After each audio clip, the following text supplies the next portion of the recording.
Assalamualaikum warahmatullahi wabarakatuh.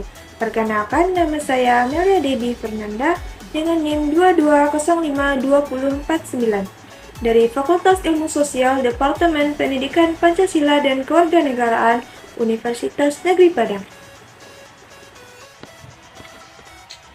Baiklah, pada video kali ini saya akan menjelaskan materi perkuliahan mengenai ilmu negara. Yang pertama yaitu pengertian dan objek penyelidikan ilmu negara. Ilmu negara pertama kali diperkenalkan oleh George Jelinek dalam bukunya yaitu Alchemist Letter yang menyatakan bahwa ilmu negara adalah sebuah pengetahuan yang menyelidiki tentang azas-azas pokok dan pengertian-pengertian pokok mengenai negara dan hukum tata negara. Ada juga beberapa ahli yang menyatakan pendapatnya mengenai ilmu negara. Yang pertama yaitu Ralph Karenberg. Ilmu negara adalah ilmu yang mempelajari negara di mana diadakan penyelidikan tentang sifat hakikat, struktur, bentuk, asal mula, ciri-ciri, serta persoalan yang ada di sekitar negara. Yang kedua yaitu menurut Hermann Heller, ilmu negara adalah negara yang lebih menyesuaikan dirinya dengan perkembangan dan mempunyai ciri-ciri khusus yang mungkin tidak dimiliki oleh negara lain. Yang ketiga yaitu menurut Suhino. Suhino mengatakan bahwa ilmu negara adalah ilmu yang menyelidiki atau membicarakan negara, yang mana itu nyata ditunjukkan oleh namanya sendiri. Yang selanjutnya yaitu menurut C.S.T. Council.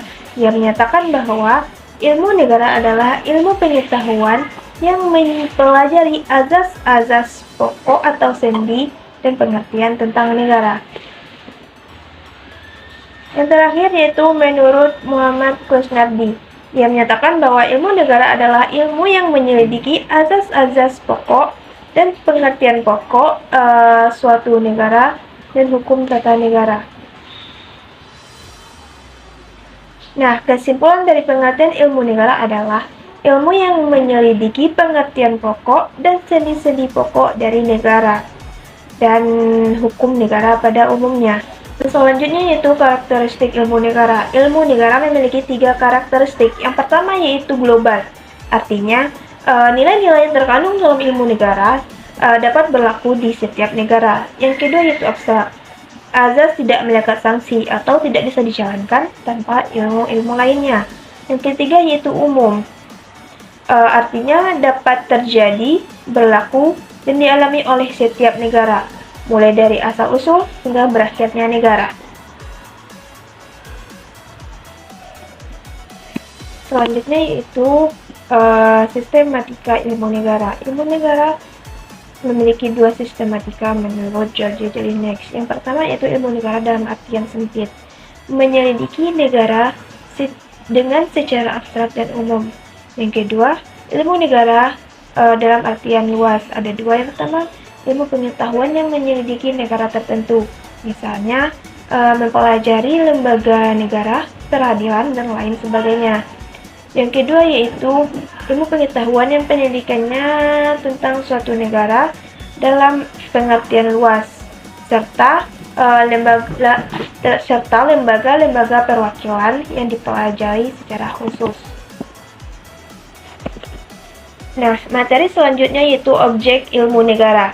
Menurut Manggalatung dan Yunus, dalam pokok-pokok teori ilmu negara, aktualisasi teori dalam negara Indonesia yang menjadi objek ilmu negara adalah negara, yang mana penyelidikannya meliputi asal mula, sifat, hakikat, dan segala sesuatu yang berkaitan dengan negara.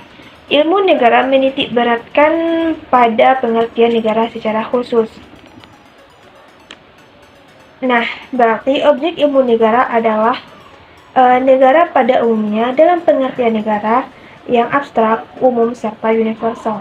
Jadi, penyelidikan negara tidak hanya ditujukan pada negara-negara tertentu yang konkret, melainkan ditujukan kepada bentuk dan hakikat negara pada seluruh dunia. Ada 3 hal utama yang dipelajari dalam ilmu negara. Yang pertama yaitu asal-usul negara. Nah, asal mula negara yang dimaksud di sini bukanlah asal mula terbentuknya negara, tapi melainkan asal mula dalam pengertian umum. Yang kedua yaitu hakikat negara. Hakikat negara yang dipelajari dalam pengertian negara secara universal. Yang ketiga yaitu bentuk negara, mempelajari tentang keberagaman bentuk negara di seluruh dunia. Nah, yang kedua itu faktor-faktor yang mempengaruhi ilmu negara. Faktornya adalah yang pertama yaitu sumber daya alam. Sumber daya alam adalah sebuah faktor yang terbilang penting, di mana akan mempengaruhi kemampuan perkembangan ekonomi yang dimiliki pada sebuah negara. Nah, yang kedua faktornya yaitu sumber daya manusia. Yang ketiga sumber daya benda. Yang keempat ilmu pengetahuan dan teknologi. Yang kelima infrastruktur. Yang keenam keadaan politik. Yang ketujuh yaitu sosial budaya. Yang keempat sistem pemerintahan. Materi selanjutnya yaitu hubungan ilmu negara dengan ilmu politik, hukum tata negara, hukum administrasi negara, dan ilmu-ilmu lainnya. Yang pertama yaitu hubungan ilmu negara dengan ilmu politik. Hubungan ilmu negara dan ilmu politik adalah ilmu negara menyelidiki tentang kerangka yuridis negara. Di sisi lain, ilmu politik mempelajari tentang hal-hal yang ada di luar kerangka yuridis tersebut. Nah, menurut Houting, ahli politik, ilmu politik merupakan sosiologi negara. Ilmu negara dan ilmu politik memiliki suatu hubungan atau keterkaitan karena sama-sama memiliki objek penyelidikan berupa negara. Nah, ilmu politik perlu memperhatikan lembaga yuridis negara yang bersifat formal yang merupakan fokus penyelidikan ilmu negara. Segala penyelidikan ilmu negara dipraktikkan oleh ilmu politik. Tetapi terdapat perbedaan antara ilmu negara dengan ilmu politik. Yaitu perbedaannya yang pertama adalah dari segi perbedaan metode. Ilmu negara memakai metode yuridis, sedangkan ilmu politik memakai metode sosiologis. Yang kedua yaitu perbedaan dari segi sifat. Ilmu negara bersifat teoritis, sedangkan ilmu politik bersifat praktis dan dinamis. Yang ketiga yaitu perbedaan dari segi titik fokus penyelidikannya. Ilmu negara menitik beratkan pada hal-hal yang bersifat teoritis, sedangkan ilmu politik lebih fokus dalam meneliti hal-hal nyata. Yang kedua yaitu hubungan ilmu negara dengan hukum tata negara. Hukum tata negara merupakan hukum yang mengatur tentang organisasi kekuasaan sebuah negara dan semua aspek yang terkait dengan organisasi negara tersebut.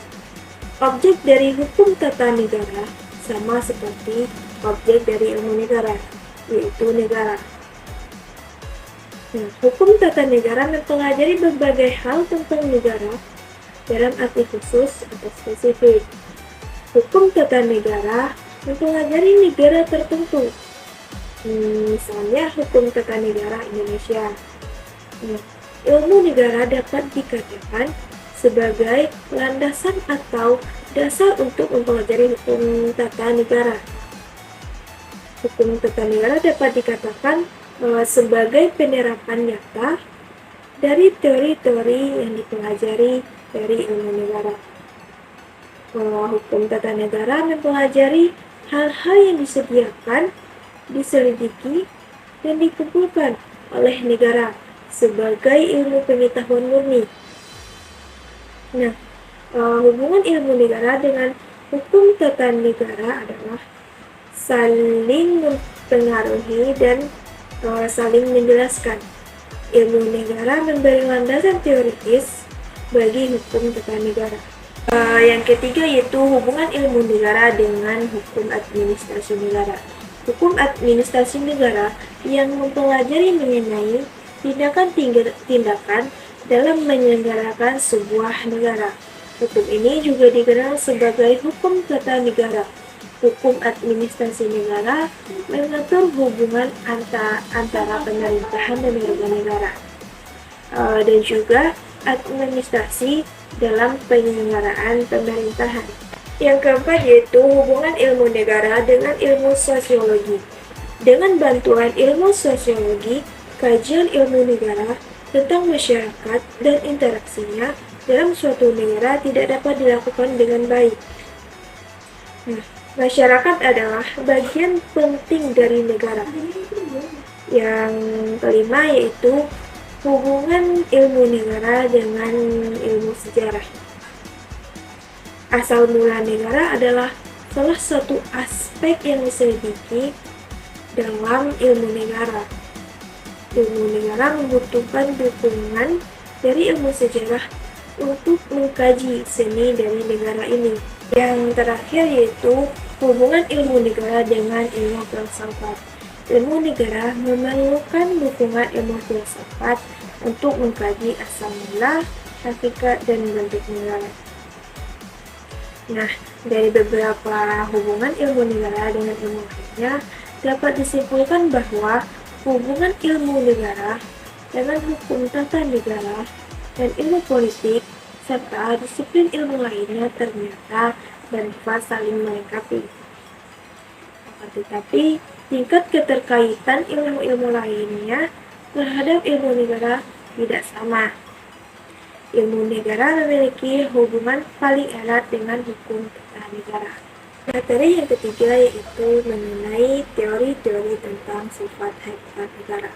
Dari sisi sosiologi, untuk mewujudkan bahwa setiap orang makhluk yang memiliki sekutu berkaitan dengan pandang hidup. Nah, hakikat negara menurut beberapa ahli, yang pertama yaitu menurut Socrates, yang mengatakan bahwa semua masyarakat pada dasarnya menginginkan kehidupan yang tentram, aman, dan lepas dari gangguan, yaitu gangguan yang memusnahkan hak manusia. Yang kedua yaitu menurut Plato. Plato adalah murid dari Socrates. Menurut Plato, negara itu adalah keinginan kerjasama antar manusia untuk memenuhi keinginan mereka, kesatuan mereka. Inilah yang kemudian disebut dengan masyarakat. Dan masyarakat merupakan negara. Yang ketiga yaitu menurut Aristoteles. Aristoteles merupakan murid dari Plato yang mengatakan bahwa sebagai gabungan keluarga untuk mewujudkan kebahagiaan individu dalam bukunya yang bernama Zoon Politikon. Artinya manusia saling bergantung. Negara sekaligus organisasi kekuasaan. Sebaliknya, bila manusia ingin bahagia, maka ia harus bernegara. Karena manusia sering membutuhkan satu sama lain untuk kepentingan hidupnya. Nah, jadi pertama-tama negara itu adalah suatu organisasi kekuasaan. Maka organisasi ini memiliki suatu kewibawaan dalam makna bisa melaksanakan kehendaknya pada semua orang. Nah, materi yang terakhir adalah sifat hakikat negara. Yang pertama, memaksa. Artinya negara memiliki kekuatan fisik secara legal yang meliputi polisi, tentara, serta alat hukum negara. Yang kedua yaitu monopoli. Negara menguasai secara dominan. Yang ketiga mencakup semua aturan yang dibuat berlaku tanpa kecuali. Yang keempat yaitu menentukan. Negara memiliki kekuasaan untuk menentukan. Sekian materi dari saya, terima kasih.